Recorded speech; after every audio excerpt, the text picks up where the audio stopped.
Oui, je suis française et oui, je suis algérienne. Et je suis fière de mon histoire, car la mienne fait partie d'une lignée de résistants. Alors vous avez été plusieurs à parler de la place particulière de l'Algérie. Pourquoi l'Algérie a une place particulière dans nos accords? Parce que l'Algérie était une colonie de peuplement. Parce que pendant plus d'un siècle, la France y a imposé ses lois, ses tribunaux, ses préfets et ses colons. Parce que l'Algérie, c'était 4 départements français et parce que l'Algérie était française avant Nice et la Savoie. Et pourtant, les Algériens, eux, n'étaient pas citoyens. Ils étaient indigènes, c'est-à-dire inférieurs. Voilà le vrai régime d'exception. Et aujourd'hui, vous osez venir nous expliquer que cet accord de 1968 serait un privilège.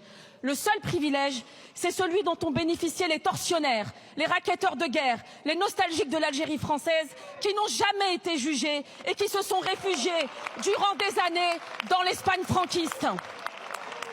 Vous voulez dénoncer l'accord? Alors chiche, chiche. Si vous voulez dénoncer 1968, revenons à 1962. Revenons aux accords d'Évian, à la libre circulation totale, à la promesse de respect, de mémoire et de réparation. Revenons à ce moment où la France a cessé d'être une puissance coloniale.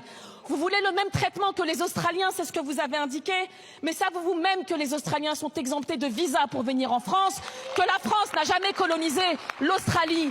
Mais vous n'êtes pas à une approximation près, car ces accords de 68 sont défavorables aux étudiants algériens. Et ça, vous ne le dites jamais tellement vous suintez l'algérophobie.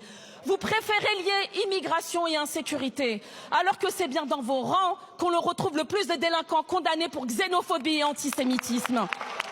Monsieur Bigot, il n'y a pas si longtemps, vous indiquiez vous-même déplorer les origines dégoûtantes du RN qui ne propose aucun élan, aucune dynamique et aucune grandeur. Vous aviez raison, car pendant que les Algériens travaillent en France et produisent de la richesse, vous détournez le fruit de leur travail au Parlement européen. Plus de 4 millions d'euros, voilà ce qui coûte cher à la France. Alors, ça suffit avec votre obsession de l'Algérie, matin, midi et soir. Ça suffit vos caricatures racistes et ça suffit votre réécriture de l'histoire.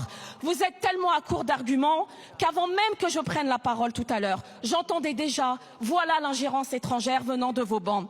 Oui, je suis française et oui, je suis algérienne. Et je suis fière de mon histoire, car la mienne fait partie d'une lignée de résistants, tandis que la vôtre est le produit de la collaboration.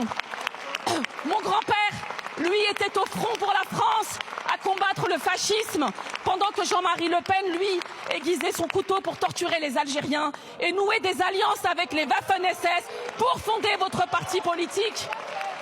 Alors je vous le demande, qui est du bon côté de l'histoire? Certainement pas vous.